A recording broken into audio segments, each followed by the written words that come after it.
बच्चों आज हम करने वाले हैं sexual reproduction in flowering plants.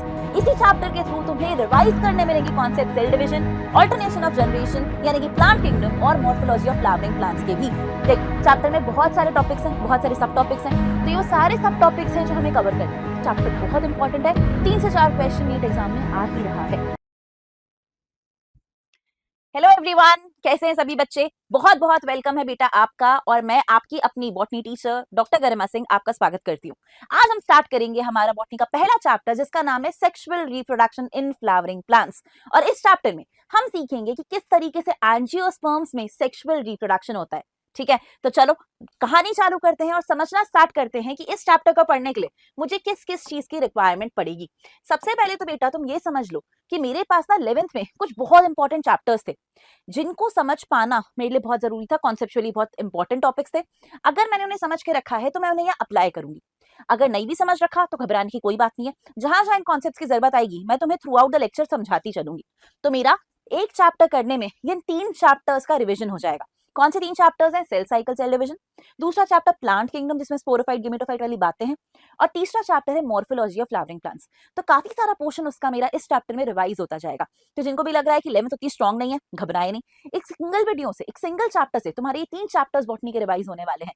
तो एकदम खुश होकर, मन लगाकर बेटा पढ़ाई करें। देख चैप्टर में बहुत सारे टॉपिक्स हैं, बहुत सारे सब टॉपिक्स हैं, तो ये वो सारे सब टॉपिक्स हैं जो हमें कवर करने हैं। सारे एनसीईआरटी के इंपॉर्टेंट टॉपिक्स आपको कवर करने हैं। चैप्टर बहुत इंपॉर्टेंट है, 3 से 4 क्वेश्चन नीट एग्जाम में आ ही रहा है। ठीक, चलो अब इसी खुशी में देख लेते हैं कि क्या दिया हुआ है। सबसे पहले यूनिट की स्टार्टिंग में हमें दे रखा है यूनिट का इंट्रोडक्शन, और इंट्रोडक्शन में समझाया हुआ है बायोलॉजी का महत्व और साथ में रिप्रोडक्शन का इंपॉर्टेंस। बायोलॉजी के लिए ऐसा बता रखा है कि बायोलॉजी एक एसेंस है, स्टोरी ऑफ लाइफ है, कि अर्थ पे लाइफ कैसे स्टार्ट हुई थी, उसकी कहानी समझाता है। आपको ये बताता है कि एक इंडिविजुअल भले ही मर जाए पर स्पीशीज काफी काफी मिलियंस ऑफ ईयर्स तक सर्वाइव कर सकती है। कब तक कर सकती है? जब तक कोई नेचुरल डिजास्टर ना आ जाए या फिर इंसान कुछ बहुत तबाही ना मचा दे। यानी कि जब तक कोई नेचुरल या एंथ्रोपोजेनिक एक्शन ना हो बेटा, तब तक स्पीशीज का सर्वाइवल बिल्कुल बिल्कुल रहेगा, है ना। रिप्रोडक्शन एक बहुत वाइटल प्रोसेस, एक बहुत इंपॉर्टेंट प्रोसेस जिसके कारण स्पीशीज सर्वाइव कर पा रही है। अगर नहीं होता तो स्पीशीज सर्वाइव नहीं कर पाती। रिप्रोडक्शन चाहे सेक्सुअल हो यानी गैमेट्स के फ्यूजन से हो, या फिर एसेक्सुअल हो, एक सिंगल ऑर्गेनिज्म में विदाउट फ्यूजन ऑफ गैमेट्स वगैरह हो, दोनों ही केसेस में आपकी स्पीशीज का काउंट बढ़ता है और उनका सर्वाइवल इंश्योर हो जाता है। देख ये भी बता रखा है कि सेक्सुअल मोड ऑफ रिप्रोडक्शन होगा तो न्यू वेरिएंट्स आएंगे। अब न्यू वेरिएंट्स क्यों आएंगे? क्योंकि तुम जानते हो सेक्सुअल रिप्रोडक्शन के टाइम गैमेट फॉर्मेशन होता है, और गैमेट फॉर्मेशन के टाइम होता है मियोसिस, जिसमें होता है प्रोफेज 1, जिसमें होता है पेकाइटीन स्टेज में रिकॉम्बिनेशन, और उसी रिकॉम्बिनेशन के चलते हुए नई वेराइटीज इमर्ज होती हैं। तो नई वेराइटीज लेकर आना सेक्सुअल रिप्रोडक्शन का काम है, इसीलिए यहाँ पर आपको ये होता हुआ दिखेगा। प्लस इस यूनिट में ना बच्चे, इस चैप्टर के अलावा ये 2 चैप्टर्स और हैं, दोनों जुओं में जाते हैं। एक चैप्टर में तुम पढ़ोगे ह्यूमन के एस्पेक्ट में रिप्रोडक्शन, और दूसरे में पढ़ोगे तुम कि रिप्रोडक्टिव हेल्थ क्यों इंपॉर्टेंट है, अगर रिप्रोडक्टिव हेल्थ सही रखनी है तो क्या करें, और क्या ऐसी चीजें हैं जो अवॉइड करें जिसके कारण आपकी रिप्रोडक्टिव हेल्थ सही रह सके। जब आप ये सब समझ लोगे, आपके मन में, आपके जीवन में रिप्रोडक्शन से रिलेटेड बायोलॉजी में क्या इंपॉर्टेंस है वो आपको समझ आ जाएगी। अब ऐसे ही देख, तुझे मालूम है कि यूनिट के पहले एक साइंटिस्ट है। यहाँ पर जो साइंटिस्ट दे रखे हैं उनका नाम है पंचानन महेश्वरी जी। बहुत इंपॉर्टेंट साइंटिस्ट है बच्चे ये। कहाँ पैदा हुए थे? तो ये जयपुर में पैदा हुए थे 1904 में। इनके बारे में क्वेश्चन क्या आएगा या सवाल क्या आएगा? सवाल क्या आने वाला है? सवाल ये आने वाला है कि इनके एक स्कूल टीचर थे जिनसे प्रभावित थे। उन्हीं के चक्कर में इनको लगा कि नहीं, मुझे स्टडी करना चाहिए, उनका नाम रोशन करना चाहिए, क्योंकि इनके टीचर ने एक बार इनसे कह दिया था कि मेरा बच्चा कोई मुझसे बहुत अच्छा काम करके दिखाएगा तो मुझे बहुत खुशी होगी। तो ये अपने टीचर के चक्कर में इस फील्ड में आ गए। इन्हीं ने department of botany Delhi university में स्टैब्लिश करा। इनका नाम ना तुम्हें कहाँ एसोसिएटेड दिखेगा? इनका नाम तुम्हें एसोसिएटेड दिखेगा एम्ब्रियोलॉजी में। तो जहां जहां एम्ब्रियो की बात होगी, है ना, जहां एम्ब्रियोलॉजी की बात होगी, टिश्यू कल्चर की बात होगी, एम्ब्रियोज को आर्टिफिशियली कल्चर करने की बात होगी, सब जगह यही साइंटिस्ट आएंगे। ठीक है, तो तुम्हें ध्यान क्या रखना है? बस यही वाली बात बच्चे कि इनने एम्ब्रियोलॉजी को टैक्सोनॉमी में यूज किया। इन्हीं ने दिल्ली यूनिवर्सिटी में एक बॉटनी का डिपार्टमेंट एस्टैब्लिश करवाया, जहां पर इन्हें फोकस किया रिसर्च पे कि आप एम्ब्रियोलॉजी और टिश्यू कल्चर पे रिसर्च करेंगे। इन्हीं ने आपको बताया कि इमेच्योर एम्ब्रियोज पे कैसे वर्क करना है ना, उनका आर्टिफिशियल कल्चर कैसे करना है। और इससे भी बड़ी चीज इनने जो आपके जीवन में करी है वो ये करी है कि इनने एनसीईआरटी की पहली हायर सेकेंडरी स्कूल की टेक्स्ट बुक दी है आपको। तो ये जो टेक्स्ट बुक आप देख रहे हो, सबसे पहली टेक्स्ट बुक इन्हीं की लीडरशिप में आई थी। ठीक है, तो पहली एनसीईआरटी 1964 में आई थी बायोलॉजी की, जो इनकी लीडरशिप में थी। इनको हम father of Indian plant embryology से नाम से जानते हैं। प्लस इनने बेटा एक बुक भी लिखी है जिसका नाम है द इंट्रोडक्शन टू एम्ब्रियोलॉजी, यानी इनने आपको एम्ब्रियोलॉजी का इंट्रोडक्शन या एम्ब्रियोलॉजी का बेसिस समझाया हुआ है ना। तो देख, अपने को ना हर चैप्टर में ये करना है, हम हर चैप्टर की पढ़ाई ऐसे ही करेंगे। किस तरीके से कि पहले हम ये समझेंगे कि चैप्टर क्या है, फिर हम ये समझेंगे कि कौन कौन सा 11th का कॉन्सेप्ट वहां पे यूज होता है। तो अगर तुम 12th के बैच में हो, मतलब तेजस के बैच में तुम मेरे साथ अगर पढ़ रहे हो, तो हम यही करने वाले हैं बच्चे कि बैच 26 तारीख से हम स्टार्ट करने वाले हैं, ऐप पे होगा, 20 नवंबर को हमें खत्म करना है। पर जब हम इस चैप्टर्स को पढ़ रहे होंगे ना, तो हर चैप्टर में 11th का जो जो टॉपिक यूज होता है, जहां से उसका एप्लीकेशन आता है, वो सब हम क्लासेस में डिस्कस करते चलेंगे।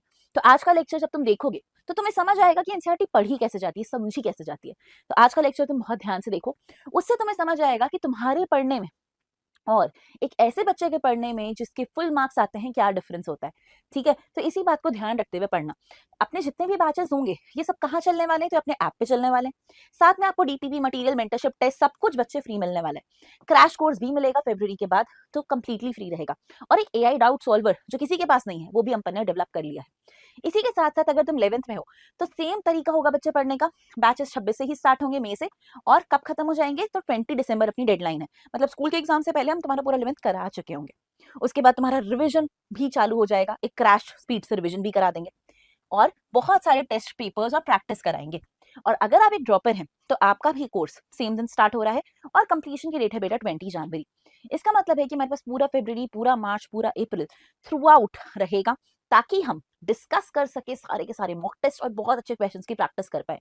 तो हम through out the year questions की प्रैक्टिस करेंगे, पर आखिरी समय क्वेश्चन की प्रैक्टिस से ही ना अपना मोराल बढ़ता है, तो वो बहुत जरूरी है।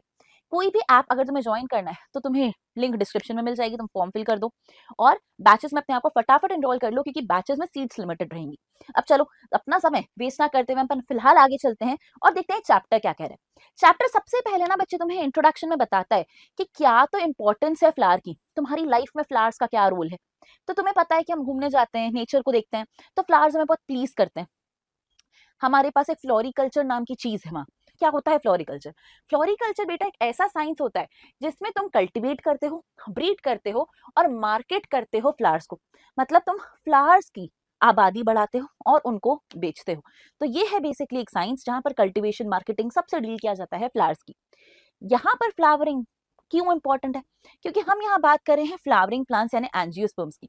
तो मुझे दो टर्म्स का मतलब पता होना चाहिए कि what is sexual reproduction and what is a flowering plant. तो फ्लावरिंग प्लांट जो होता है वो क्या होता है बच्चे? वो होता है हमारा एंजियोस्पर्म। और एंजियोस्पर्म का सबसे इंपॉर्टेंट कैरेक्टर क्या होता है? एंजियोस्पर्म का सबसे इंपॉर्टेंट कैरेक्टर होता है फ्लावर का प्रेजेंस, कि उसके पास फ्लावर होता है। फ्लावर नाम का स्ट्रक्चर किसी भी लोअर प्लांट में नहीं था ना एल्गी में, ना ब्रायो में, ना टेरिडो में, ना जिम्नो में। मतलब फ्लावर नाम की चीज एंजियोस्पर्म में ही आई है। और जब फ्लावर नाम की चीज वहां आएगी ना, तो उसी फ्लावर के अंदर सेक्सुअल रिप्रोडक्शन होगा। मतलब उसी फ्लावर में कहीं मेल गैमेट, कहीं फीमेल गैमेट बनेंगे, और वो गैमेट फ्यूज करेंगे, जाइगोट बनेगा, फ्रूट बनेगा, सीड बनेगा। तो ये सारी चीजें फ्लावर में होनी। इसलिए फ्लावर एक बहुत इंपॉर्टेंट स्ट्रक्चर है। ठीक, हम यहाँ पर जिसका फ्लावर समझते हैं उसको हम एक टिपिकल एंजियोस्पर्म कहते हैं। ये टिपिकल एंजियोस्पर्म कौन होता है? तो ये टिपिकल एंजियोस्पर्म नाम का जो प्लांट होता है बच्चे, ये होता है कैप्सुला। ठीक है, इसे शेफर्ड्स पर्स भी कहा जाता है। ये बहुत आसानी से मिलता है मार्केट में, इसीलिए इसे एक टिपिकल एंजियोस्पर्म नाम से नवाजा गया। तो तुम इस पूरे चैप्टर में जहाँ टिपिकल एंजियोस्पर्म पढ़ोगे, उनका क्या मतलब है कि वो कैप्सुला के रिस्पेक्ट में बता रहे हैं। जरूरी है सब फ्लावर में सब कुछ वैसा ही दिखे, बट कैप्सुला जो कॉमनली मिल जाता है उसमें आपको चीजें ऐसी ही दिखेंगी। मेन प्लांट बॉडी एंजियोस्पर्म्स की देखो कैसी होती है बच्चे, स्पोरोफाइट। तो स्पोरोफाइट होता क्या है? तो मैं तुम्हें बताया कि स्पोरोफाइट ऐसा स्ट्रक्चर होता है जो कि एक डिप्लॉयड स्ट्रक्चर है। स्पोरोफाइट एक ऐसा स्ट्रक्चर होता है जिसका काम होता है स्पोर बनाना। और प्लांट में बेटा जब स्पोर्स बनते हैं तभी होता है मीओसिस। तभी होता है मीओसिस, यानी कि sporophyte plant body main plant body है आपके एंजियोस्पर्म्स की। तो आपका जो फ्लावर है, आपका जो रूट है, लीफ है, आपकी जो स्टेम है, वो सब 2n सेल से बनी। और उसी फ्लावर के अंदर कहीं ना कहीं कोई सेल ऐसा होगा जो कहेगा कि ला चल मैं मियोसिस कर देता हूं और स्पोर बना देता हूं। तो स्पोर बन जाएंगे हैप्लॉइड स्ट्रक्चर्स। तो स्पोर कैसे होंगे? स्पोर होंगे हैप्लॉइड। तो पूरी मेन प्लांट बॉडी सारे स्ट्रक्चर्स 2n है ना। तो मतलब अगर कोई मुझसे कहता है कि एक प्लांट है जिसका स्पोरोफाइट बॉडी का प्लॉइडी है 2n, तो ये सही बात है, एंजियोस्पर्म है क्योंकि वो। और अगर किसी ने मुझसे कहा 2 and 14 है, तो बताओ उसके गैमेट में कितने क्रोमोसोम होंगे। तो तुम्हें ये बात याद रखनी पड़ेगी कि गैमेट्स में हाफ द कंटेंट होता है, यानी उसमें 7 क्रोमोसोम होंगे, है ना। तो ये छोटी छोटी बातें आपको ध्यान रखनी है। अब देखो, यहीं पर लगे हाथ हम कहते हैं कि हमारे एंजियोस्पर्म्स हेट्रोस्पोरस होते हैं। क्यों कह रही हूँ हेट्रोस्पोरस होते हैं? क्योंकि तुम जानते हो कि हेट्रोस्पोरी टेरिडोफाइट से स्टार्ट हो गई थी। सिलाजिनल और सैल्विनिया ऐसे प्लांट्स बन गए थे जो कैसे थे? हेट्रोस्पोरस थे। सारे टेरिडोफाइट्स होमोस्पोरस थे, पर ये लोग कैसे आए? हेट्रोस्पोरस आए। इन्हें 2 प्रकार के स्पोर बनाना चालू कर दिए, एक फीमेल स्पोर, एक मेल स्पोर। तो मेगास्पोर और माइक्रोस्पोर्स की कहानी चालू होगी। तो वही कहानी फिर कंटिन्यू हुई, क्योंकि वो कहानी सीड बनाने के लिए अच्छी लगी नेचर को। तो उन्होंने कहा यार इस हैबिट को आगे लेके जाएंगे। तो सारे जिम्नोस्पर्म्स, सारे एंजियोस्पर्म्स हेट्रोस्पोरस बना दिए गए। तो देख वही बात लिखी है मैंने यहाँ कि एंजियोस्पर्म्स हेट्रोस्पोरस होते हैं, 2 अलग अलग टाइप के स्पोर बनाते हैं, और इनकी जो लाइफ साइकिल है वो इसी तरीके से 2 कैटेगरीज में फिर बट पाती है कि इनकी लाइफ साइकिल में स्पोरोफाइट जनरेशन आती है और गेमेटोफाइट आती है। तो जो स्पोरोफाइट जनरेशन है उसका काम है स्पोर बनाओ 2 टाइप के, माइक्रोस्पोर्स अलग, मेगास्पोर्स अलग। माइक्रो यानी मेल वाले, मेगा यानी फीमेल वाले। और साथ में बनाओ क्या? साथ में बनाओ गेमेटोफाइट बॉडी। तो एंजियोस्पर्म्स में बच्चे 2 टाइप की गेमेटोफाइट बॉडी बनेगी। एक बनेगा पोलन ग्रेन जो जिम्नो में भी आ गया था, और दूसरी चीज यहाँ पर बनेगी एम्ब्रियो सैक। तो पहली बार आप एम्ब्रियो सैक नाम का फीमेल गेमेटोफाइट बनता हुआ देखोगे। जिम्नोस्पर्म्स में भी गेमेटोफाइट बॉडी थी, पर वह आर की गोनियां थी। यहाँ क्या आ गया है? यहाँ आ जाएगा एम्ब्रियो सैक। तो यहाँ पर बच्चे कुछ चीजें बदलने वाली हैं, है ना। और वही इस चीज को अपन समझने की कोशिश करेंगे। अब चलो आगे देखते हैं क्या कहते हैं। आगे मुझे कहते हैं कि फ्लावर्स बहुत ही सुंदर, बहुत एस्थेटिक, बहुत ब्यूटीफुल, और इंसान अपनी खुशी, गम, इमोशन सबको एक्सप्रेस करने के लिए फ्लावर यूज करता है। तो हम किसी की डेथ में जाएं, चाहे हम किसी के पैदा होने पे जाएं, चाहे किसी की शादी में जाएं, हम हमेशा फूल लेके जाते हैं। तो फूल हमारे इमोशंस को कन्वे करने के लिए, हमारी फीलिंग्स को कन्वे करने के लिए हमारे काम आता है।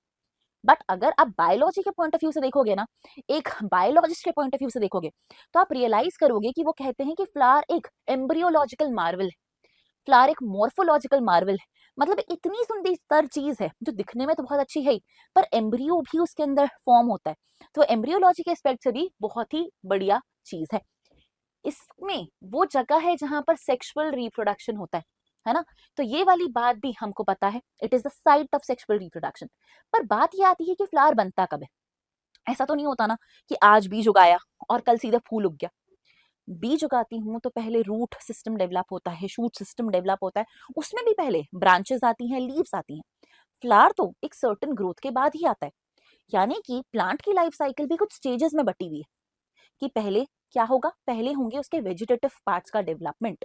तो पहले उसकी रूट स्टेम लीफ डेवलप होगी, उसके बाद वो अपनी रिप्रोडक्टिव लाइफ साइकिल में एंटर करेगा। जब वो रिप्रोडक्टिव फेज में एंटर करेगा तब जाकर कहीं फ्लावर बनाने का सिग्नल आएगा और वो फ्लावर बनाएगा।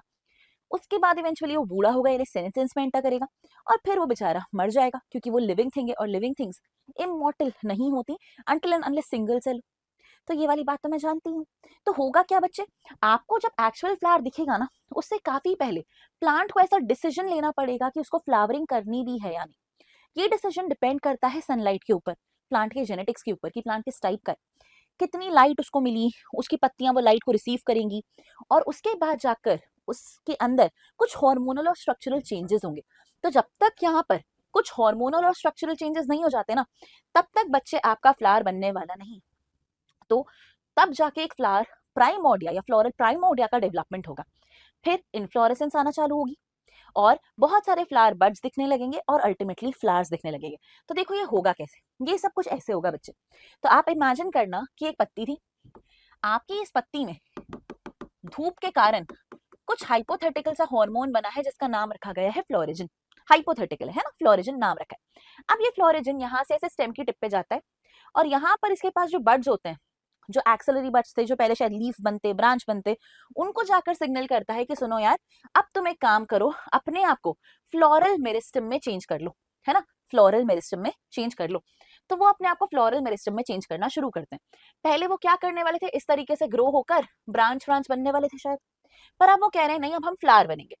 फ्लावर बनेंगे तो क्या करेंगे, अपने सारे नोट्स को पास ले आएंगे। तो इंटर नोट्स बंद कर दो, छोटे कर दो, और एक्सेस को कंडेंस कर दो इस तरीके के सारे नोट्स एक के पास एक आ जाएं। अब हर नोड से आपको फ्लावर का एक एक पार्ट अराइज होता हुआ दिखेगा। किस तरीके से कि सबसे नीचे वाले नोड से आपको अराइज होते हुए दिखेंगे आपके कैलिक्स, ठीक है, यानी कि आपके सेपल्स। नेक्स्ट नोड जो होगा उससे अराइज होते हुए दिखेंगे आपको पेटल्स।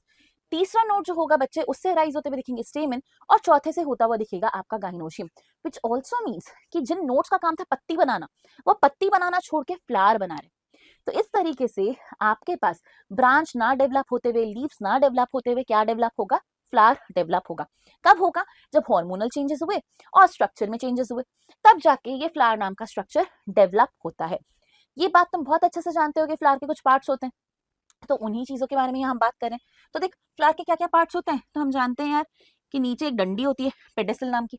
इस डंडी के ऊपर का एक पोर्शन होता है बच्चे सूजा हुआ, जिसे हम थैलेमस कहते हैं, और इसी थैलेमस पे बाकी सारे पार्ट्स मुझे अटैच दिखते हैं।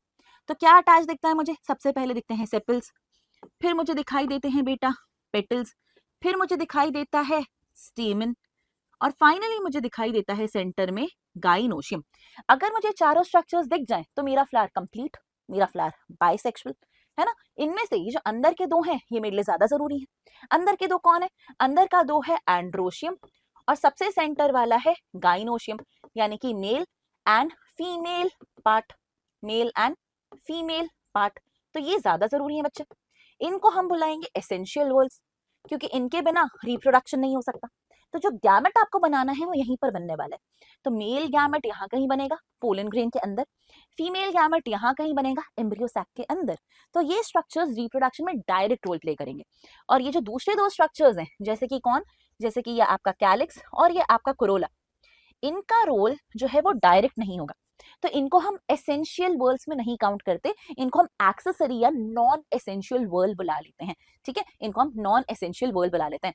तो देख अगर एंड्रोशियम देखने को मिल रहा है तो इसके अंदर जो चीजें देखने को मिलेंगी उसको हम अपन कहते हैं स्टेमन। तो एंड्रोशियम के अंदर आपको ऐसा स्टेमन मिलेगा। इस स्टेमन में एक लंबी सी डंडी होगी, इसका नाम रखते हैं फिलामेंट, और ये जो ऊपर स्ट्रक्चर दिख रहा है बच्चे बायलोब सा, इसको बुला लेते हैं एंथर। ऐसे ही आपको कहना है कि ये पूरा स्ट्रक्चर क्या है, स्टेमन है, और स्टेमन्स मिला मिलाकर क्या बनाते हैं, तो स्टेमन्स मिलाकर बना लेते हैं आपके लिए एंड्रोशियम। एंड्रोशियम, ठीक। कुछ इसी तरीके से आपको यहाँ पर एक स्ट्रक्चर और दिखेगा। ये जो स्ट्रक्चर आपको दिखेगा, इस स्ट्रक्चर को बेटा अपन बुलाते हैं कार्पिल। इसमें आप पता है आपके पास स्टिग्मा, स्टाइल, और साथ में नीचे दिखाई दे रही है बच्चे आपको ओवरी। ये पूरी तीनों चीजें मिलाकर आपके लिए बनाते हैं कार्पिल, और यही कार्पिल्स फिर फाइनली मिलकर बनाते हैं आपके लिए एक पिस्टल या फिर gynoecium, that is the female reproductive unit of a flower, है ना, female reproductive unit of a flower. तो इस तरीके से आपको पार्ट्स ऑफ फ्लावर पता होने चाहिए। अब रही बात ऐसा कि फ्लावर बन गया है, फ्लावर के पार्ट्स आपने याद कर लिए हैं, रिकॉल कर लिए हैं जो आपने बचपन में पढ़े थे। अब आप क्या डिस्कस करोगे, अब आप डिस्कस करोगे कि सेक्सुअल रिप्रोडक्शन कैसे करूं। सेक्सुअल रिप्रोडक्शन कराने के लिए ना कुछ स्टेजेस के थ्रू अंडरगो करना पड़ेगा। क्या होगा, सबसे पहले तो बच्चे आपको ये ध्यान रखना पड़ेगा कि इसमें आपको गैमेट नाम की चीज चाहिए। तो गैमेट बनने चाहिए, तो आपको यहाँ पर गैमेट का फॉर्मेशन करवाना पड़ेगा। फिर आपको मेक श्योर करना पड़ेगा कि वो गैमेट एक दूसरे के पास है, यानी आपको गैमेट का ट्रांसफर कराना पड़ेगा। तो हम क्या करते हैं, जब हम सेक्सुअल रिप्रोडक्शन पढ़ते हैं ना, तो हम 3 कैटेगरीज में इस इवेंट को बांट देते हैं। हम कहते हैं पहला इवेंट होगा प्री फर्टिलाइजेशन, यानी कि फर्टिलाइजेशन से पहले क्या करूं, और क्या करोगे बच्चे, इससे पहले तुम करोगे गैमेटोजेनेसिस यानी गैमेट बनवाना, और साथ में करोगे बच्चे गैमेट ट्रांसफर, गैमेट्स को एक दूसरे के पास पहुंचाना। तुम थोड़ा सा रिकॉल कर पाओ अगर 11th क्लास से, तो तुम ये समझ पाओगे कि गैमेट एक दूसरे तक पहुंचाने पड़ेंगे, क्योंकि यहाँ गैमेट्स को तैरना नहीं आता, यहाँ गैमेट्स नॉन मोटाइल होते हैं। तो मेरे लिए गैमेट बनाना और गैमेट को एक दूसरे तक पहुंचाना एक अच्छा खासा बड़ा टास्क है, और ये टास्क मुझे अकम्प्लिश करना पड़ेगा, क्योंकि अगर मैं ये टास्क अकम्प्लिश नहीं करूंगी तो सबसे इंपॉर्टेंट इवेंट सेक्सुअल रिप्रोडक्शन का, जो कि है फर्टिलाइजेशन, वो नहीं हो पाएगा। तो फर्टिलाइजेशन अगर मुझे कराना है, यानी गैमेट्स का फ्यूजन कराना है और जाइगोट बनवाना है, तो ये काम करवाने के लिए मुझे पहले क्या करना पड़ेगा, गैमेट बनवा के गैमेट को ट्रांसफर करना पड़ेगा। इवेंचुअली एक बार ये वाला काम हो जाए मैं फर्टिलाइजेशन करवा लूं, जाइगोट बनवा लूं, तो अब जो बची कुछ चीजें होंगी उसको हम पढ़ेंगे under the heading post fertilisation, कि इसके बाद क्या हो रहा है। ठीक है, तो इसके बाद की हेडिंग को हम पोस्ट फर्टिलाइजेशन में काउंट करते हैं, और इसमें हम पढ़ते हैं कि जाइगोट का आगे क्या होगा, किस तरीके से आपका सीड बनेगा, किस तरीके से आपका फ्रूट बनेगा। तो ऐसी जो भी चीजें हम पढ़ेंगे वो सब उसके हेडिंग के अंदर आएंगी। तो यही सारी हेडिंग्स को ना अपने को एक एक करके बच्चे पढ़ लेना है। ठीक है, सबसे पहले अपन पढ़ते हैं कि चलो कहाँ है आपका मेल गैमेट। सबसे पहले जो अपन काम करेंगे ना आज की क्लास में, वो करेंगे मेल गैमेट का फॉर्मेशन करवाना। मेल गैमेट फॉर्म करवाने के लिए मुझे मेल रिप्रोडक्टिव पार्ट देखना पड़ेगा। तो मैं पहली चीज जो यहाँ देखूंगी वो देखूंगी कि कैसा है हमारा स्टेमन, यानी कैसा है हमारा एंड्रोशियम। एंड्रोशियम में क्या होता है, वो कैसा दिखता है। तो देखो अभी मैंने तुम्हें बताया था बच्चे कि आपके पास एंड्रोशियम में कुछ स्ट्रक्चर्स होते हैं। एक होता है आपके पास लंबा सा स्टॉक जैसा स्ट्रक्चर, डंडी जैसा स्ट्रक्चर, इसे हम बुलाते हैं फिलामेंट। इस फिलामेंट का ये जो एंड है, ठीक है, ये जो प्रॉक्सिमल एंड है, इसको अपने को कहीं अटैच करना पड़ेगा। कहाँ अटैच करूं, तो इस वाले एंड को, है ना, जो पास है थैलेमस के, इसको मैं अटैच कर सकती हूँ बेटा या तो थैलेमस से ही, या तो फिर हो सकता है कि कुछ प्लांट्स में ये जाकर पेटल से अटैच हो जाए, और कुछ प्लांट्स में जाकर ये टेपल से भी अटैच हो सकता है। तो तुम ये बात अच्छे से जानते हो, मॉर्फो रिकॉल करो तो तुम्हें याद आएगा कि एपीपेटलस कंडीशन होती है। एपीपेटलस कंडीशन तुमने ब्रिंजल में पढ़ रखी है, सोलानेसी फैमिली में पढ़ रखी है, मालवेसी में भी होती है। तो यहाँ से तुम्हें क्या याद आएगा कि हाँ, एपीपेटलस कंडीशन कुछ बहुत इंपॉर्टेंट कंडीशन होती थी। तो एपीपेटलस कंडीशन मैंने इन सारी जगह पे देखी। तो एपीपेटलस कंडीशन का मतलब ही था स्टेमन का पेटल से अटैच होना।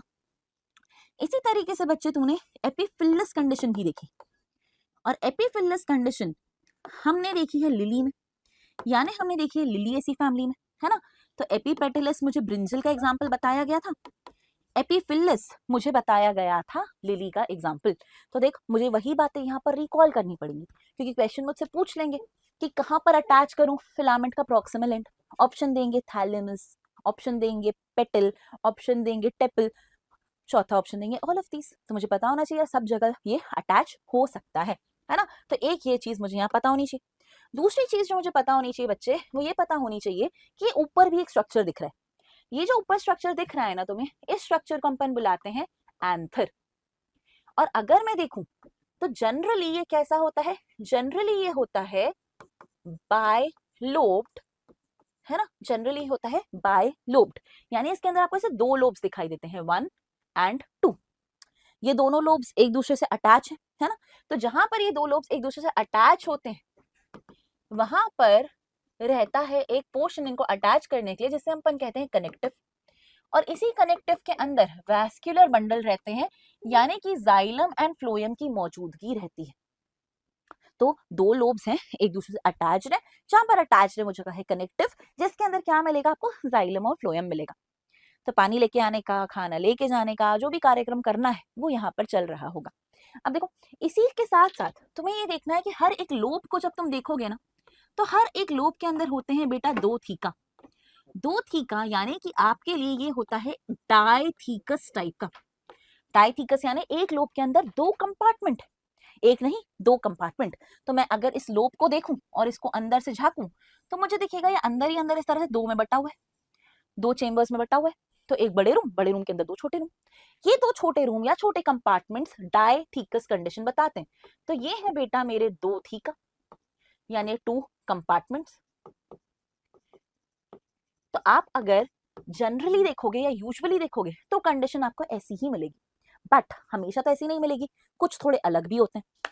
जो अलग होते हैं उनमें हो सकता है कि दो लोब नहीं एक ही लोब हो, तो हो सकता है मोनोलोब्ड हो सकता है फिर दो थीका ना दिखे आपको, ठीक है, तो आपको यहाँ पर थीका ऐसे ना देखने मिले, मोनोथीकस मिले। तो ऐसी सिचुएशंस भी अराइज होती हैं। तो अगर आप चाइना रोज जैसे प्लांट को देखोगे ना, तो आपको वहां पर ये बायलोब डायथीकस कंडीशन नहीं दिखेगी, वहां जो आपको कंडीशन दिखेगी वो होगी मोनोथीकस कंडीशन। ठीक है, तो कुछ कंडीशंस वेरी भी करती हैं, इसीलिए यहाँ जनरली शब्द का प्रयोग किया गया। तो जहां जहां एनसीईआरटी में तुम ऐसे शब्द देखो जनरली, यूजुअली, तो तुम समझ जाना कि एक्सेप्शंस तो है ही है। ये 100% ट्रू बात नहीं है, सबके लिए ऐसा नहीं होता है, कुछ ना कुछ इसमें एक्सेप्शंस आपको देखने को मिलेंगे ही मिलेंगे। तो मालवेसी फैमिली ये वाली सिचुएशन नहीं दिखाएगी। ठीक, तो ये बात मैं ध्यान रखूं कि मालवेसी के लिए कोई लिख के दे बायलोब डाइथिकस तो कहना ना ना ना ना, वहां ये चीज नहीं होने वाली है। ठीक बच्चे, ये बात समझ गए? तो देख कुल मिलाकर क्या हो गया, कुल मिलाकर हो गया कि एक लोब था, दूसरा लोब था, तो ये दो लोब, इन दो लोब के अंदर इस तरीके से कंपार्टमेंट्स, यहाँ पर ये जुड़ा हुआ है तो यहाँ कुछ कनेक्टिव जैसा पोर्शन रखना था मुझे, तो मैं वो रख लेती हूँ कनेक्टिव। ठीक है, और क्या दिख रहा है, एक थीका, दो थीका, एक थीका, दो थीका, तो कुल मिलाकर यहाँ कितने थीका है, कुल मिलाकर यहाँ 4 थीका है। तो ईच लोब हैविंग 2 थीका, तो बायलोब्ड विथ डायथीकस कंडीशन, तो एक लोब के अंदर 2 थीका है, यानी कुल मिलाकर 2 लोब और 4 थीका होंगे, कुल मिलाकर 2 लोब और 4 थीका होंगे, है ना बच्चे? ये वाली बात इनने मुझे यहाँ पर बता रखी है। अब अगर तुम नोटिस करो तो देखो यहाँ पर इन्हें एक चीज और बताई है मुझे, एनसीईआरटी एक बहुत बढ़िया सी बात कही है। एनसीईआरटी कहती है, ये आपकी बुक की ही लाइंस है, क्या कहती है? एनसीईआरटी कहती है कि जब आप स्टेमन्स को देखोगे तो हो सकता है कि आपको सारे स्टेमन्स की लेंथ बराबर ना दिखे, कई बार फिलामेंट्स की लेंथ छोटी बड़ी होती है, और तुम्हें यहाँ से याद करना पड़ेगा कि तुमने ये मॉर्फ में पढ़ा हुआ है, तुमने पढ़ा हुआ है मस्टर्ड, तुम्हें पता है मस्टर्ड में होती है टेट्राडाइनेमस कंडीशन, 4 बड़े 2 छोटे, टेट्राडाइनेमस। तुमने पढ़ा है सैल्विनिया, ठीक है, सैल्विनिया पढ़ा है क्या, सैल्विया पढ़ा है, तुमने पढ़ा है सैल्विया, सैल्विया में क्या पढ़ा है, वहां होती है डाइडाइनेमस कंडीशन। तो मस्टर्ड और सैल्विया दोनों एंजियोस्पर्म्स हैं, पर वहां पर क्या होता है, लेंथ वेरिएबल होती है, लेंथ वेरिएबल होती है। तो देख बच्चे, ये चीज भी मुझे रिलेट करते आनी चाहिए, रिलेट करते आनी चाहिए, ठीक है, तो ये वाली बात भी मैं याद रखूं। तो यही सारी चीजें देख मैंने तेरे लिए यहाँ लिख दी, क्या लिखी है कि नंबर और लेंथ वेरिएबल होती हैं, और मैंने यहाँ पे लिखा भी है कि मस्टर्ड और सैल्विया में होती है, तो तुम्हें भी वहां मार्क कर लेना चाहिए कि मस्टर्ड और सैल्विया भूलना नहीं है, दोनों चैप्टर्स का कॉन्सेप्ट मिलाकर क्वेश्चन पूछेंगे। आजकल पेपर कॉन्सेप्चुअल हो गया ना, रटने वाला नहीं है, तो आपको कॉन्सेप्ट मिलाते जोड़ते आना चाहिए। देख नेक्स्ट चीज यही बताई है कि एंथर और फिलामेंट दो चीजें हैं, एंथर में आपके पास 2 लोब्स हैं, दोनों को अटैच कहाँ रखेंगे, कनेक्टिव में, कनेक्टिव में क्या होता है, वैस्कुलर टिश्यू होता है। टिपिकल वाला तो बायलोब्ड डाइथिकस होता है, बट मालवेसी में मोनोथीकस होता है, मालवेसी में मोनोथीकस होता है। और यहाँ पर आपको क्या दिखेगा, इन दोनों थीका को सेपरेट कौन करेगा, तो दोनों थीका को सेपरेट करके रखने का काम ये करेगा, एक लंबी सी ऐसे लाइन चल रही होगी, इसे कहते हैं कि एक लॉन्गिट्यूडनल ग्रूव है, इसी ने थ्रू आउट ऐसे चलकर इनको 2 थीकस में बांटा है, ठीक है, तो एक लॉन्गिट्यूडनल ग्रूव इसे डिवाइड करता है लेंथ वाइज और ऐसे 2 थीका बनाकर देता है। अब अगर आप एक एंथर को टीएस काट के देखोगे ना, मतलब ऐसे काटते हैं तो कहते हैं टीएस काटना, ऐसे काटते हैं तो कहते हैं एलिस काटना, अगर आप टीएस काट के देखोगे तो आपको दिखाई देगा कि आपका जो एंथर है वो एक टेट्रागोनल जैसा स्ट्रक्चर दिख रहा है, तो कुछ इस तरीके का बेटा टेट्रागोनल सा स्ट्रक्चर ये नजर आएगा, तो ये इस तरीके का टेट्रागोनल स्ट्रक्चर दिखेगा, 4 साइडेड स्ट्रक्चर, तो देखिए 1 2 3 4, इसीलिए से टेट्रागोनल स्ट्रक्चर कहते हैं। और हर स्ट्रक्चर के अंदर, हर थीका में आपको सेंटर में कुछ नजर आने वाला है, ये जो सेंटर में नजर आने वाला है ना, इसको कहते हैं यंग एंथर में माइक्रोस्पोरेंजिया।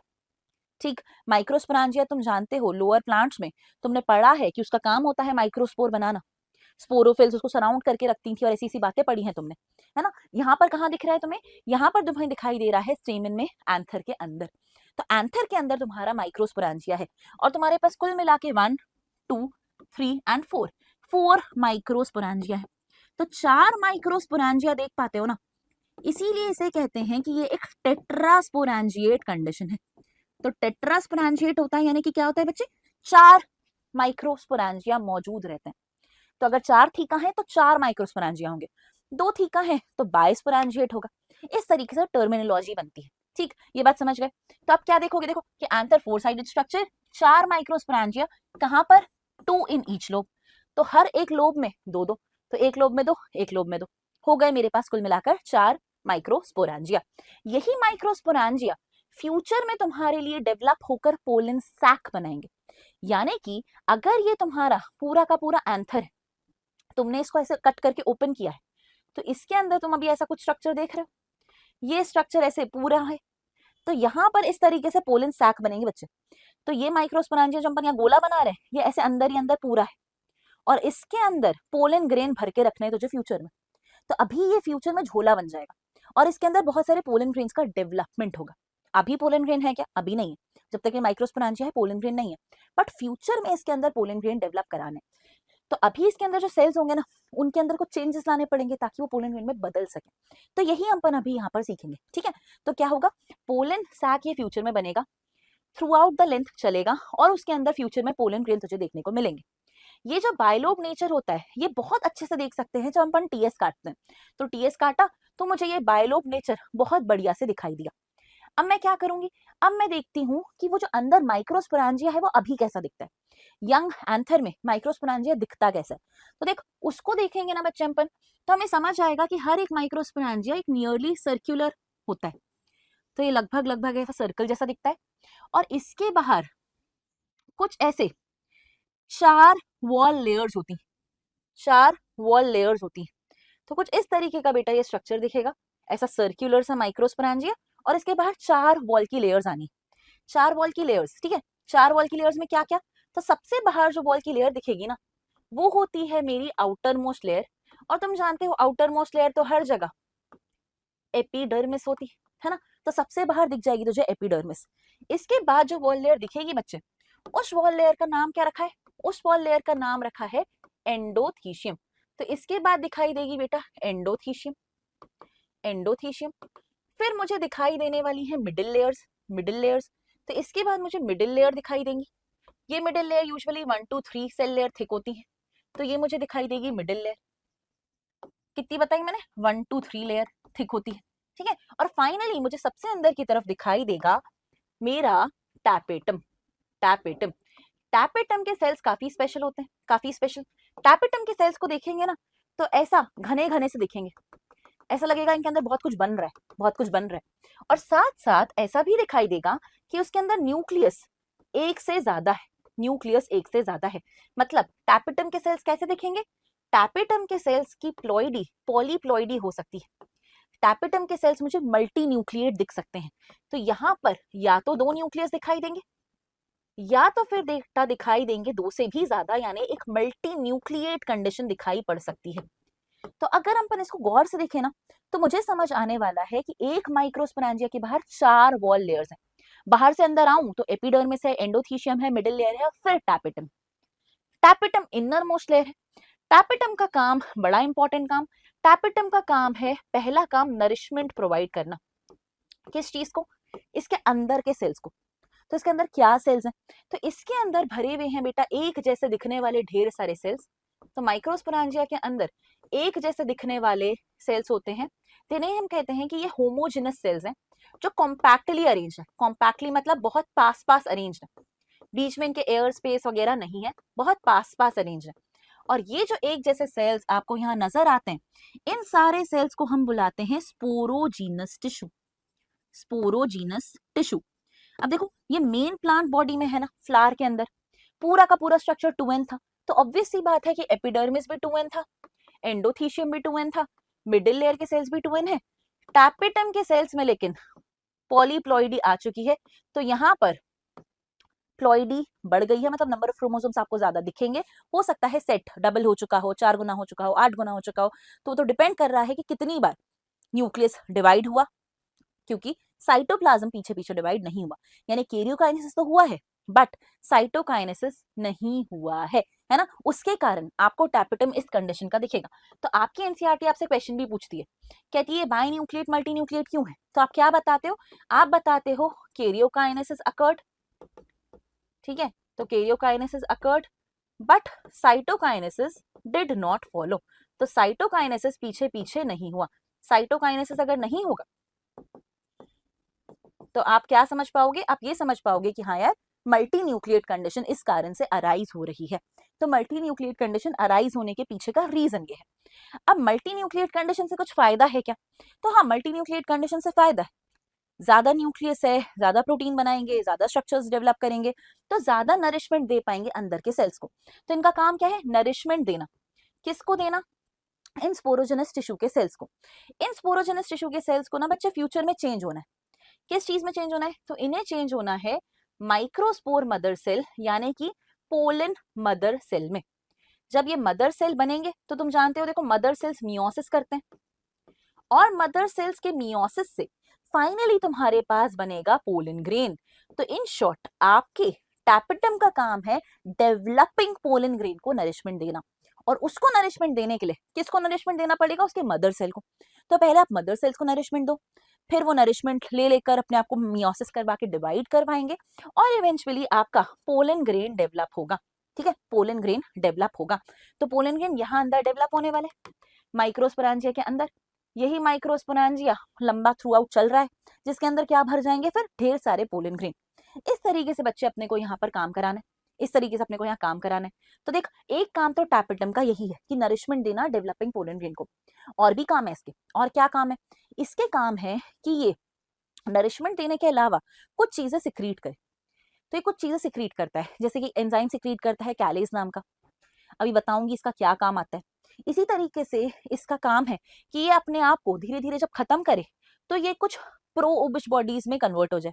तो ये पहले प्री ओबिश बॉडीज में कन्वर्ट होगा, फिर इसके अराउंड स्पोरोपोलिन की लेयर वेयर डेवलप होगी, और ये क्या करेगा? फ्यूचर में आपके पोलन ग्रेन के लिए कुछ स्पोरोपोलिन नाम का कंटेंट बनवाएगा। तो ये ऐसा भी कुछ करने वाला है। ये क्या करता है अभी अपन आगे चल के देखेंगे। तुम सोच रहे होगे बाहर की 3 लेयर्स क्या करती हैं? तो ये बाहर की 3 लेयर्स बेटा जॉइंट फंक्शन करती हैं। ये सोचती हैं कि हम साथ मिलके प्रोटेक्ट करेंगे, साथ साथ में हम एंथर को डिहाइस करने में मदद करेंगे, यानी उसके रप्चर में मदद करेंगे। तो ये dehiscence of anther and release of pollen grain में मदद करती हैं। मेन काम ये एंडोथीशियम का होता है ना। एंडोथीशियम वैसे तो अपने अराउंड कुछ सेल्यूलर थिकनिंग्स बना लेता है, कुछ एरिया में वो सेल्यूलर थिकनिंग्स नहीं बनाता। जहां पर वो पतला होता है, सेल्यूलर थिकनिंग नहीं बनाता, उस जगह को स्टोमियम बुलाते हैं। तो तुम देखना जनरली यहाँ पर ऐसे दिखाया रहता है कि एंडोथीशियम थोड़ा पतला है।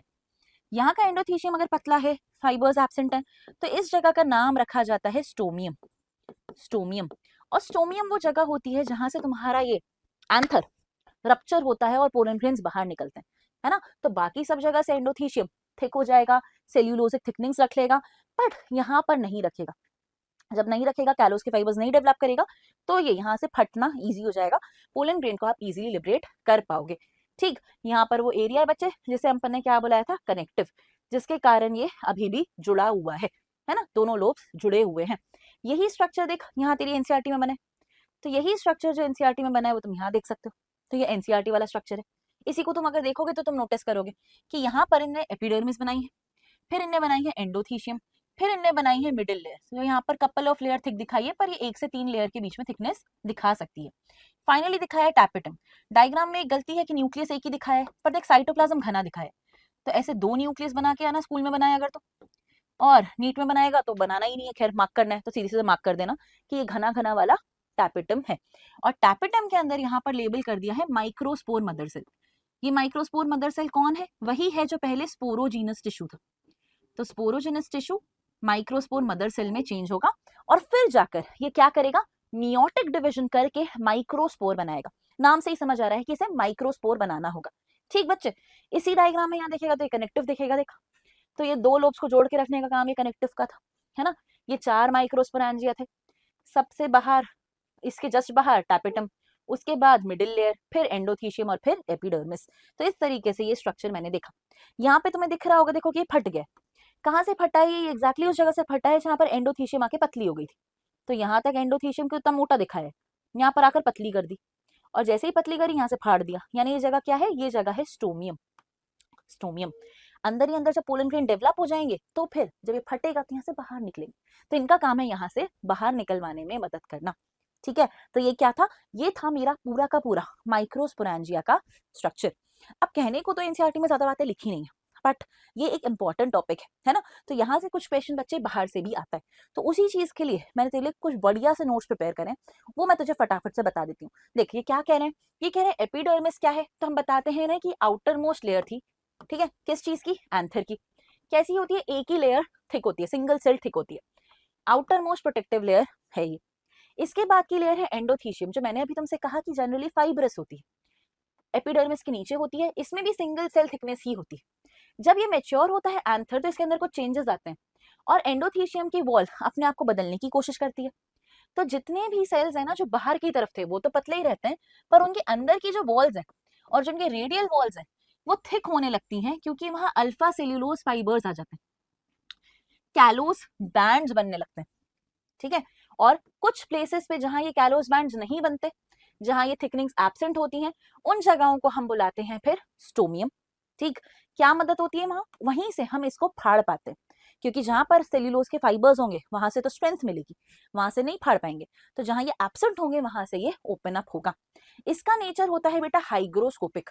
ठीक है, और इसी हाइग्रोस्कोपिक नेचर के चक्कर में डिहाइस होकर, सूख कर फटने में इसकी हेल्प करता है। ठीक है, हेल्प करता है। तो मेन काम तो इसी का था, मेन काम तो इसी का था। अब तुम सोच रहे होगे ना कि ये मिडिल लेयर्स के क्या काम है, मिडिल लेयर के क्या काम है। तो देखो, मिडिल लेयर में बहुत सारा पैरेन्काइमा का सेल खाना भर के रखता है, और वही खाना फिर वहां से ट्रांसफर करके टैपेटम को देते हैं। तो यहाँ पर आपको दिखेगा कि ये 1 2 3 लेयर थिक होते हैं। ठीक, फूड स्टोर करके रखते हैं पैरेन्काइमा सेल्स में। ये वाले जो सेल्स होते हैं इनकी जिंदगी खुद की छोटी होती है, और मेच्योर होते होते तो एंथर में ये गायब ही हो जाते हैं। इनका खाना ये कहाँ दे देते हैं, टैपेटम को। तो टैपेटम इनर मोस्ट लेयर है, न्यूट्रिटिव लेयर की तरह काम करती है, सिंगल लेयर थिक होती है ये भी। तो बाकी तीनों लेयर सिंगल लेयर थिक है, किसको छोड़ के, मिडिल लेयर्स को छोड़ के। सेल्स ऑफ टैपेटम, इनके पास डेंस साइटोप्लाज्म होता है, जनरली मोर देन 1 न्यूक्लियस होता है। इनिशियली तो डिप्लॉयड रहते हैं, पर बाद में पॉलीप्लॉइड हो जाते हैं मल्टी न्यूक्लिएट होने के कारण, क्योंकि बार बार माइटोसिस हो रहा है, न्यूक्लियर डिवीजन होता जा रहा है, पर साइटोकाइनेसिस नहीं हो रहा है, साइटोप्लाज्म की स्प्लिटिंग नहीं हो रही।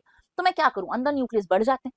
टैपेटम खाना अब्सॉर्ब करता है मिडिल लेयर से, न्यूट्रिशन देता है माइक्रोस्पोर मदर सेल को, यानी डेवलपिंग पोलन ग्रेन को।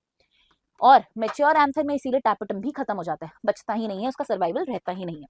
फिर आप अगर देखोगे तो आपको पता चलेगा कि डीजनरेशन जब होता है टैपेटम के सेल्स का, तो ये कुछ स्पेशल ग्रैन्यूल्स बनाते हैं, जिसे तुम प्रोओबिश बॉडीज कहते हो, है ना। ये बाद में स्पोरोपोलिन से सराउंड हो जाती हैं, और तब इन्हें तुम ओबिश बॉडी बुलाने लगते हो। तो कोई पूछे ओबिश बॉडी किससे रिलेटेड है, तो टैपेटम से रिलेटेड है। क्या करता है, स्पोरोपोलिन रिलीज करने का काम करता है, और इसी के कारण स्पोरोपोलिन बनता है, जो पोलन ग्रेन की बाहर की कवरिंग एक्साइन में प्रेजेंट होता है। अभी बताती हूँ ये कहाँ होता है, घबराना नहीं, ठीक है। तो इतनी चीजें समझ आ गई तुझे कि क्या हो रहा है, हो क्या रहा है। मैंने एंथर देखा है, एंथर में मैंने देखा है कि भैया 2 लोब्स थे, 2 लोब के अंदर 2 थीका थे। थीका में मैंने देखा है कि सेंटर में कुछ माइक्रोस्पोरेंजिया है, उनके बाहर कुछ 4 वॉल की लेयर्स हैं।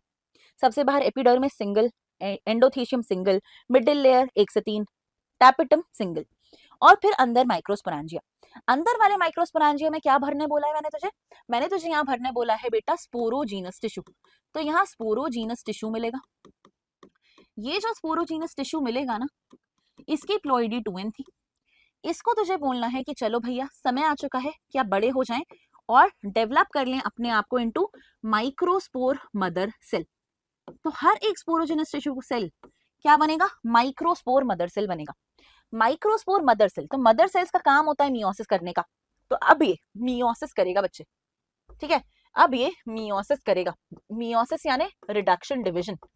प्लांट्स के केस में जब मियोसिस होता है तो स्पोर बनते हैं, गैमेट नहीं। तो यहाँ पे क्या बनेगा, स्पोरोफाइट बॉडी के अंदर का कोई सेल मियोसिस करके स्पोर बनाएगा। तो ये वो स्पोरोफाइट बॉडी के अंदर का सेल है जो मियोसिस करके माइक्रोस्पोर बनाने वाला है।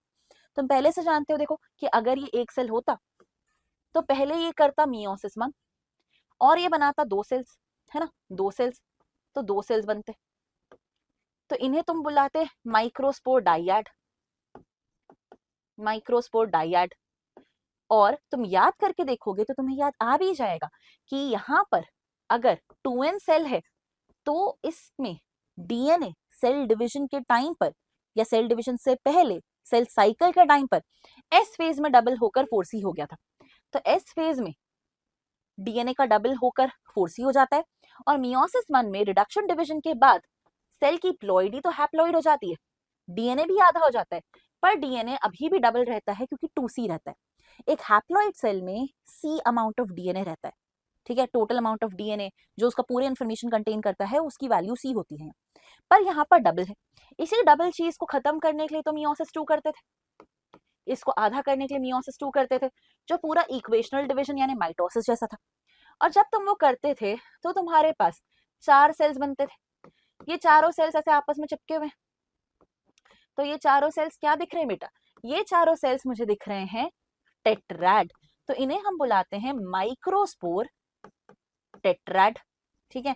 हर एक सेल की प्लॉइडी n, उसका डीएनए कंटेंट c, हर एक माइक्रोस्पोर की ploidy n, DNA content c, इस तरीके का मेरा सेल बन जाता है और ऐसे बनते हैं 4। अब तो देख इनिशियली ये चारों एक दूसरे से चिपके रहेंगे, तो इनिशियली ये चारों एक दूसरे से चिपके हुए, ठीक है, पर मुझे बाद में इन चारों को एक दूसरे से अलग करना होगा।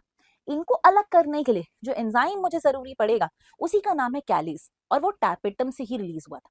तो टैपेटम का काम कैलेज रिलीज करना भी है, बाद में जाकर इन चारों को एक दूसरे से अलग करना है, क्योंकि हर एक माइक्रोस्पोर फ्यूचर का पोलन ग्रेन है, ठीक है। तो एवरी माइक्रोस्पोर, इनको अलग करूंगी मैं, ठीक है, तो ये सेपरेट होंगे एक दूसरे से कैलेज एंजाइम की हेल्प से। कैलेज एंजाइम कहां से आया था? टैपेटम से। और जब अलग होंगे तो तुम क्या कहना कि हर एक माइक्रोस्पोर, हर एक माइक्रोस्पोर क्या है बच्चे?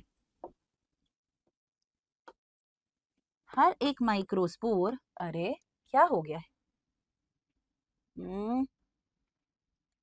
चलो रख लो, है ना, हाँ रख लिया, चलो आ जाओ। हाँ, तो हर एक माइक्रोस्पोर क्या है? ओहो, हर एक माइक्रोस्पोर क्या है? क्या ही हो रहा है बेटा ये? हर एक माइक्रोस्पोर क्या है बच्चे? हर एक माइक्रोस्पोर फ्यूचर का पोलन ग्रेन है, फ्यूचर का पोलन ग्रेन है। और देख माइक्रोस्पोर बन गया, है ना, स्पोर से चालू होती है गेमेटोफाइट जनरेशन। तो यहां से अब गेमेटोफाइट का डेवलपमेंट स्टार्ट होगा, और ये जो गेमेटोफाइट डेवलप होगा क्योंकि माइक्रोस्पोर से डेवलप होगा, तो इसे अपन बुलाएंगे मेल गेमेटोफाइट, मेल गेमेटोफाइट। तो अब यहाँ पर जो नेक्स्ट चीज होगी उसमें मुझे पोलन ग्रेन का डेवलपमेंट होता हुआ दिखेगा। मतलब माइक्रोस्पोरोजेनेसिस एक ऐसा प्रोसेस था जिसमें microspore mother cell meiosis undergo करता है और क्या बनाता है आपके लिए? आपके लिए बनाता है 4 हैप्लॉइड सेल्स, जिन्हें हम कहते हैं माइक्रोस्पोर टेट्राड। हर एक माइक्रोस्पोर टेट्राड अपने अंदर पोटेंशियल रखता है कि मैं फ्यूचर में पोलन ग्रेन बनूंगा। जब वो फ्यूचर में पोलन ग्रेन बनने की बातें करता है तो पहले हम इनको एक दूसरे से जुदा करते हैं, और हर एक माइक्रोस्पोर अब अंडरगो करेगा माइटोसिस। कौन सा डिवीजन अंडरगो करेगा? माइटोसिस। क्यों कराना है बेटा मुझे माइटोसिस? क्योंकि ये ऑलरेडी हैप्लॉइड है और पोलन ग्रेन भी हैप्लॉइड स्ट्रक्चर है। तो स्पोर से गेमेटोफाइट बॉडी माइटोसिस से बनती है। तो इसके बाद अब इसके अंदर फ्यूचर में माइटोसिस होगा और मेरे लिए ये क्या बना देंगे? आगे का काम पूरा का पूरा कर देंगे। ठीक है बच्चे, तो ये वाली बात मुझे देख यहाँ याद रखनी है, ठीक है, इसी चीज को मुझे यहाँ पर याद रखना है। तो यही चीज मैंने यहाँ पर समझ ली है। अब अगर मैं आगे चलूं तो मैं देखूंगी कि ये पोलन ग्रेन कैसे बनता है और कैसा दिखता है। तो मैंने तुम्हें अभी अभी क्या बताया कि ये मेरे पास अगर एक माइक्रोस्पोर है, एक माइक्रोस्पोर, तो इसे करना पड़ेगा माइटोसिस। ये जब माइटोसिस करता है ना, तो ये माइटोसिस होता है बेटा एसिमेट्रिक टाइप का, एसिमेट्रिक टाइप का।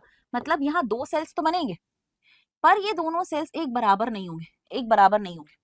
तो एक सेल बन जाएगा जो काफी बड़ा सा होगा, जिसका न्यूक्लियस थोड़ा सा इरेग्युलर सा, साइटोप्लाज्म ऐसा बड़ा सा होगा, और दूसरा सेल बन जाएगा ऐसा छोटा सा जो इसी सेल के साइटोप्लाज्म में फ्लोट करेगा। इसका न्यूक्लियस भी आपको अलग दिखेगा, ठीक है। तो ये सेल कुछ ऐसा स्पिंडल शेप का, इसका न्यूक्लियस ऐसा चपटा सा, ऐसा कुछ आपको सेल दिखेगा। ये जो बड़ा सेल दिखेगा इसको आप नाम दोगे वेजिटेटिव, ये जो छोटा सेल दिख रहा है इसको आप नाम दोगे जेनेरेटिव। और देखो प्लॉइडी क्या होगी? ये भी होगा हैप्लॉइड, ये भी होगा हैप्लॉइड। क्यों ऐसा? क्योंकि मेरा माइक्रोस्पोर हैप्लॉइड था। तो ये जो स्ट्रक्चर बना है ना, जिसके अंदर 2 सेल दिख रहे हैं तुम्हें, ये स्ट्रक्चर बनना चाह रहा है पोलन ग्रेन। अब पोलन ग्रेन को देखोगे तो इन सेल्स के पास इनकी प्लाज्मा मेम्ब्रेन होती है, तो इनकी प्लाज्मा मेम्ब्रेन है, पर इनके पास सेल वॉल भी होती है, सेल वॉल भी होती है, और इनके पास जो सेल वॉल होती है वो भी डबल लेयर थिक होती है। तो अंदर वाली जो सेल वॉल है इसका नाम रखा है इंटाइन, बाहर वाली जो सेल वॉल है उसका नाम रखा है बेटा एक्साइन, उसका नाम रखा है एक्साइन। और तुम देखोगे कि ये जो एक्साइन है ये कंटिन्यूअस नहीं होती है, ये थिक होती है बट कंटिन्यूअस नहीं होती है। इसके बीच बीच में कहीं कहीं गड्ढे होते हैं, है ना। तो ये जो गड्ढे गड्ढे दिख रहे हैं ना तुझे बीच बीच में, इन गड्ढों का नाम रखा है अपन ने, इन गड्ढों को अपन बुलाते हैं जर्म पोर, जर्म पोर। और ये जर्म पोर्स यहाँ पर कितने दिखाई दे रहे हैं? तो अगर ये एक डाइकॉट है तो तुझे जर्म पोर 3 दिखाई दे सकते हैं, ठीक है, ट्राइकोप्लेट कहते हैं। अगर ये मोनोकॉट होता तो एक ही दिखाई देता। ये जो अंदर वाली लेयर थी, अंदर वाली, इसका नाम रखा है इंटाइन, इंटाइन, और ये थिन और कंटिन्यूअस होती है, ठीक है। ये थिक होता है, नॉन कंटिन्यूअस होता है, वो थिन और कंटिन्यूअस होता है, अलग अलग चीजों से बना होता है। ये जो एक्साइन है ये बना होता है एक मटेरियल से जिसका नाम है स्पोरोपोलिनिन। स्पोरोपोलिनिन, स्पोरोपोलिनिन के लिए कहते हैं कि ये टफेस्ट मटेरियल है, मोस्ट रेजिस्टेंट ऑर्गेनिक मटेरियल है। कोई एसिड, कोई एल्कली, कोई टेम्परेचर, कोई प्रेशर इसको ब्रेक ही नहीं कर सकता। यही रीजन है कि आप पोलन ग्रेन को ना फॉसिल्स में भी पाओगे। गड्ढा करने जाओगे ना, पोलन ग्रेन निकल के बाहर आएगा और वो भी जिंदा, ऐसा लगेगा तुम्हें पोलन ग्रेन तो कुछ हुआ ही नहीं, अंदर का सेल मर चुका है लेकिन जिंदा नहीं है, बट बाहर का स्ट्रक्चर ब्रेक नहीं होता। तो बाहर का स्ट्रक्चर ब्रेक नहीं होगा, अंदर के सेल मर जाएंगे, बट बाहर का स्ट्रक्चर वैसा का वैसा ही दिखेगा सालों साल बाद भी, ठीक है। रीजन क्या है? स्पोरोपोलिन, किसी भी एसिड एल्कली एंजाइम से ब्रेक ही नहीं होता, माइक्रोब्स इस पे काम ही नहीं कर पाते, ठीक। तो ये इसकी खासियत है। कहाँ से आया? वही ऊबिश बॉडी से, तो वही तुम्हारे टैपेटम की मदद से आया है यार। तो बेसिकली टैपेटम की मदद से ही ये स्पोरोपोलिन वाली एग्जाइम डेवलप होती है। इसके अलावा देखो तुम इंटाइन है, इंटाइन किस चीज की बनी है? तो तुम इंटाइन को देखोगे तो तुम्हें समझ आएगा कि इंटाइन बना है तुम्हारे सेल्यूलोज और पेक्टिन का ही।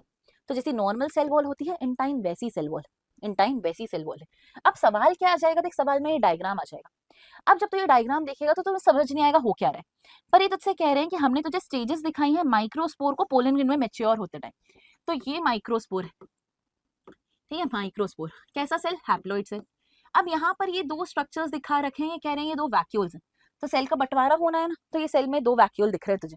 अब क्या दिख रहा है तुझे कि एक एसिमेट्रिक स्पिंडल बना है। एसिमेट्रिक स्पिंडल बना है तो न्यूक्लियस को बराबर से नहीं खींचेगा, कहीं ज्यादा कहीं कम, पर क्रोमोसोम नंबर बराबर बराबर जाने वाला है, ऐसा नहीं होने वाला है, ठीक है। तो माइटोसिस तो सही ढंग से होने वाली है, सेल का साइज अलग अलग बंटने वाला है। तो अब सेल का साइज बटेगा तो एक वेजिटेटिव सेल, एक जनरेटिव सेल, ये भी हैप्लॉइड, ये भी हैप्लॉइड। इसके अंदर खाना भरा रहता है ना, इसके अंदर खाना नहीं भरा रहता। जनरेटिव सेल का काम है कि फ्यूचर में डिवाइड करके मेल गैमेट बना कर दे, क्योंकि देखो इसे मेल गैमेटोफाइट तो कह रही हूँ टू सेल्ड कंडीशन में है, पर मेल गैमेट नहीं दिख रहा ना। बिना गैमेट कंटेन करे तुम कहेगा गैमेटोफाइट। तो फ्यूचर में क्या होगा कि यही तुम्हारा जनरेटिव सेल माइटोसिस करेगा और तुम्हारे लिए क्या बना देगा? दो मेल गैमेट। तो तुम्हारे जनरेटिव सेल से ही इस तरीके से कुछ दो मेल गैमेट बन जाएंगे। डिवीजन कौन सा होना चाहिए? माइटोसिस। और जब ऐसा हो गया बच्चे, तो तेरे पास फिर एक पोलन ग्रेन के अंदर 3 सेल्स रहेंगे, दो मेल गैमेट और एक वेजिटेटिव। ऐसी सिचुएशन को क्या बुलाएगा? ऐसी सिचुएशन को बुलाना 3 सेल्ड स्टेज, 3 सेल्ड स्टेज, ठीक है। तो 3 सेल्ड स्टेज ना मैक्सिमम प्लांट्स में शुरुआत में देखने को नहीं मिलती। तो 60% से भी ज्यादा एंजियोस्पर्म्स जब पोलन ग्रेन झड़ाते हैं 2 सेल स्टेज में ही झड़ा देते हैं, और बचे हुए 40% ये वाला काम करने के बाद झड़ाते हैं। तो ये वाली बात भी आपको यहाँ पर एनसीईआरटी से ध्यान रखनी है, ठीक है, ध्यान रखनी है। तो देख यहाँ से अब एक सवाल और बन सकता है कि पोलन ग्रेन का साइज क्या होता है और ये क्या शेप्स है। तो पोलन ग्रेन ना अलग अलग साइजेस, अलग अलग शेप्स के होते हैं, बाहर से देखने में बहुत सुंदर सुंदर पैटर्न्स और डिजाइन के होते हैं। अलग अलग स्पीशीज का पोलन ग्रेन अलग अलग दिखता है। तो यहाँ पर अगर देखेंगे ऑन एवरेज तो साइज 25 से 50 माइक्रोमीटर के बीच में दिखेगा, ठीक है। तो इसका यूजुअली साइज ऐसा रहता है। और क्या दिखाई देता है कि स्कैनिंग इलेक्ट्रॉन माइक्रोस्कोप की पिक्चर देखोगे तो ऐसे अलग अलग पैटर्न्स एग्जिबिट करता दिखेगा। तो अलग अलग स्पीशीज का अपना पेक्यूलियर सा पोलन ग्रेन का फीचर होता है। तो आप अलग अलग स्पीशीज के पोलन ग्रेन को अलग अलग पाओगे, ठीक, ये बात आपको पता है। वॉल लेयर मैंने आपको बताई दी है, एक्साइन, ठीक है, एक्साइन में स्पोरोपोलिन है आप जानते हो, इंटाइन मैंने आपको बता दी है, जर्म पोर मैंने आपको बता ही दी है। तो ये कुछ बातें ना आपको एनसीईआरटी से पढ़नी है, बहुत जरूरी है, आप बिल्कुल इसको ध्यान से आज पढ़िएगा, ठीक। अब देखो इसके अलावा अगर तुम चलो आगे तो तुम्हें रियलाइज होगा बच्चे कि मैंने तुम्हें अभी 2 सेल स्टेज और 3 सेल स्टेज बताया। 2 सेल स्टेज में 2 सेल्स थे, वेजिटेटिव, जनरेटिव। 3 सेल में 3 सेल्स थे, कौन कौन से? एक वेजिटेटिव और 2 मेल गैमेट्स, ये भी मैं तुम्हें बता ही चुकी हूँ। अब तुम्हें एक नई सी चीज बताती हूँ, और वो क्या है पता है? कि सारे पोलन ग्रेन्स ना अच्छे नहीं होते, कुछ कुछ पोलन ग्रेन्स के चक्कर में एलर्जी हो जाती है, यानी हमारी बॉडी एग्जैजरेटेड रिस्पॉन्स दिखाने लगती है, जिसमें छींक आने लगती है, मैं लाल पड़ जाती हूँ, मेरी आंखों से पानी बहता है। तो ये है पोलन एलर्जी। कौन से के कारण हो रही है? तो तुम्हें याद रखना है बेटा कि एक प्लांट है जिसका नाम है पार्थीनियम, ठीक है, यानी कि गाजर घास या कैरेट ग्रास। ये ना इंडिया का नेटिव प्लांट नहीं है, ये इंडिया में एक एग्जॉटिक स्पीशीज की तरह आ गया था, यानी बाहर से आ गया था। किसके साथ आया? जब हम गेहूं को इंपोर्ट कर रहे थे तब ये साथ साथ आ गया था। और हमारी बुक कहती है ना कि ये तब से यूबिक्विटस हो चुका है, यानी तब से आज तक हम इसे छुटकारा नहीं पा रहे हैं, ये हमारे सर पे चढ़ के बैठा है और हमें परेशान कर रहा है। तो ये जो प्लांट है इसके पोलन से पोलन एलर्जी होती है, ठीक है। इसमें क्या होगा? रेस्पिरेटरी ट्रैक्ट इन्फेक्शन जैसे अस्थमा, ब्रोंकाइटिस, हे फीवर, ठीक है, ऐसी परेशानियां क्या होती हैं। अब नेक्स्ट चीज तुम्हें याद रखना है कि पोलन ग्रेन को सप्लीमेंट की तरह यूज कर सकते हैं। सप्लीमेंट की तरह एज इन कि पोलन ग्रेन्स में नरिशमेंट बहुत होता है, वेजिटेटिव सेल में ढेर सारा खाना होता है ना, तो आजकल चलन चल गया है कि हम पोलन ग्रेन खाने लगे। तो जैसे कि प्रोटीन पाउडर पीते हैं वैसे ही पोलन ग्रेन का शेक बना के पीते हैं, पोलन ग्रेन की टैबलेट्स खाते हैं, पोलन ग्रेन को सिरप की तरह पीते हैं, क्रीम की तरह लगाते हैं। तो इन सब चीजों से एनर्जी मिलती है। तो ये वेस्टर्न कंट्रीज का ट्रेंड है पोलन एज सप्लीमेंट, ठीक है बच्चे। रेस हॉर्सेस, एथलीट्स खास तौर पे इसको सप्लीमेंट की तरह यूज कर रहे हैं। नेक्स्ट चीज तुझे जो ध्यान रखना है बच्चा वो है पोलन वायबिलिटी, कि पोलन ग्रेन के अंदर की लाइफ क्या है। तो ये भी ना स्पीशीज टू स्पीशीज वेरी करती है, स्पीशीज टू स्पीशीज वेरी करती है, और कुछ हद तक, सम एक्सटेंट तक, ये टेम्परेचर और ह्यूमिडिटी पे भी डिपेंड करता है कि कितना टेम्परेचर है, कितना ह्यूमिडिटी है, इस पे भी डिपेंड करता है कि आपका पोलन ग्रेन जिंदा रह पाएगा या नहीं। आपको ध्यान क्या रखना है? आपको ध्यान रखना है कि जो सीरियल प्लांट्स हैं, सीरियल्स, ठीक है, सीरियल्स, सीरियल्स की जो वायबिलिटी है वो है अप टू 30 मिनट्स, मतलब 30 मिनट तक उनके अंदर के सेल जिंदा रह पाते हैं, उनके गैमेट्स जिंदा रह पाते हैं। बट अगर मैं बात करूं प्लांट्स लाइक लेग्यूम्स, ठीक है, रोजेसी फैमिली के मेंबर्स जैसे प्लम, रोज, पीच, या फिर मैं बात करूं सोलेनेसी के मेंबर्स जैसे आलू, टमाटर, बैंगन, मिर्ची, ठीक है, इन तीन फैमिलीज की अगर मैं बात करूं तो यहाँ पर पोलन ग्रेन्स की जो वायबिलिटी है वो अप टू सर्टेन मंथ्स हो सकती है, मतलब काफी महीने तक वो जिंदा रह सकते हैं। तो आज पोलन झड़ा, 2 महीने बाद भी अगर स्टिग्मा पे लैंड किया और एक्सेप्ट हो गया तो अंदर का गैमेट जिंदा रहेगा। पर यहाँ अगर तुम सही समय पे लैंड नहीं करे, मान लो गेहूं से झड़ के गया, ठीक है, चावल से झड़ के गया, 30 मिनट के अंदर अगर सही स्टिग्मा पे नहीं पहुंचा तो किसी काम का नहीं है, पॉलिनेशन नहीं हो पाएगा। पोलन ग्रेन की लैंड होने के बाद भी फर्टिलाइजेशन नहीं होगा क्योंकि अंदर का सेल मर चुका होगा। इसे कहते हैं पोलन वायबिलिटी, यानी पोलन के अंदर की जो उसके सेल हैं उसकी कितनी जिंदगी है। ठीक बच्चे, तो इस बात को हमें ध्यान रखना है। अब अगर तू चाहता है कि मैं इसकी वायबिलिटी बढ़ाऊं, इंक्रीज करूं इसकी वायबिलिटी, तो मुझे क्या करना पड़ेगा? मुझे करना पड़ेगा पोलन को स्टोर। और पोलन को स्टोर करने का जो तरीका है वो है कि हम इसे लिक्विड नाइट्रोजन में स्टोर करें। कितने टेम्परेचर पे स्टोर करें? तो -196 डिग्री सेल्सियस पे स्टोर करें। इस तरीके को, जिस तरीके से हम गैमेट स्टोर करते हैं, सीड स्टोर करते हैं, इस तरीके से पोलन को स्टोर करने के तरीके को हम कहते हैं क्रायो प्रिजर्वेशन, ठीक है। तो लिक्विड नाइट्रोजन में -196 डिग्री में जब स्टोर किया जाता है, क्रायो प्रिजर्वेशन कहलाता है। क्रायो प्रिजर्वेशन का कुछ एडवांटेज है, जैसे कि मैं अपनी पसंद से अगर कोई सीड बनाना चाहूंगी और अभी मेरा स्टिग्मा मैच्योर नहीं है तो फिर मैं पोलन ग्रेन को स्टोर करके रखूंगी। जब मैच्योर हो जाएगा स्टिग्मा पे पोलन लाके डस्ट कर दूंगी, बैग चढ़ा दूंगी, वेट करूंगी सीड बनने का, तो उससे मुझे ज्यादा समय मिल जाएगा। वरना तो पोलन के अंदर का गैमेट मर ही जाता ना। तो ये मेरी लाइफ को, पोलन ग्रेन के अंदर के गैमेट की लाइफ को बढ़ाने का एक तरीका है, ठीक है बच्चे। तो इसे हम कहते हैं क्रायो प्रिजर्वेशन। तो ऐसा भी काम आपको करके रखना है, ठीक। तो ये वाली सारी बातें देख यहीं पर मैंने तेरे लिए लिखी है, ये एनसीईआरटी की डायरेक्ट लाइंस है, बेहद बेहद जरूरी है। इनको अभी घर जाके बहुत बढ़िया तरीके से रीड करना। अब मैं तुम्हें हमेशा कहती हूँ ना, देखो कि टॉपिक पढ़ने से कुछ नहीं होगा, सवाल लगाने बहुत जरूरी है। तो जितना भी टॉपिक हम ने आज पढ़ा है उससे रिलेवेंट ये कुछ क्वेश्चन है जो मैं तुम्हारे लिए लेकर आई। तुम्हें क्या करना है? तुम्हें वीडियो को पॉज करना है, इन क्वेश्चंस को पढ़ना है, ठीक है, इन क्वेश्चंस को पढ़ना है। और बच्चे इन क्वेश्चंस को पढ़कर मुझे इन सभी सवालों के जवाब कमेंट सेक्शन में देकर जाने हैं, तब मैं मानूंगी कि हाँ तुमने चैप्टर को ढंग से पढ़ा और समझ लिया है। क्या करो? वीडियो को पॉज कर दो, अपने लिए इत्मीनान से, शांति से एनसीईआरटी पढ़ो, फर्स्ट लाइन से लास्ट लाइन तक, ठीक है, इस टॉपिक तक। और फिर इन क्वेश्चंस को लगाओ और मुझे इनका आंसर चैट बॉक्स में देकर जाना। ये 4 क्वेश्चन है, क्वेश्चन नंबर डाल देती हूँ 1, 2, 3 एंड 4, और मैं इनके आंसर्स तुम्हें कमेंट सेक्शन में ही पिन के थ्रू टैग करके रख दूंगी, पर तुम पहले ईमानदारी से अपना आंसर लिखना, फिर ही आंसर देखना, ठीक है। चलो, इसी तरीके से तुम्हें ये दोनों क्वेश्चन भी करने। वो दोनों क्वेश्चन डायरेक्टली एग्जाम्पलर के क्वेश्चन थे, वो चारों क्वेश्चन, और ये दो क्वेश्चंस कुछ इंपॉर्टेंट क्वेश्चंस हैं जो यहाँ से बन सकते हैं, ठीक। तो इनको भी बच्चे तुम अटेम्प्ट करना, है ना।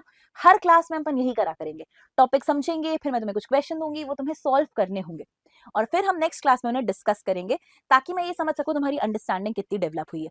क्योंकि सिर्फ थ्योरी पढ़ने से नहीं होगा, आपको उस थ्योरी को अप्लाई करते भी आना चाहिए, ठीक। तो इसी बात का बच्चे अपन ध्यान रखेंगे। तो ये सब कुछ तुम बढ़िया तरीके से करके रखो, है ना। और अपन फिर उसके बाद मिलेंगे नेक्स्ट लेक्चर में और देखेंगे फीमेल पार्ट, ठीक। ऑल द वेरी बेस्ट, अच्छे से करना, see you in the next class.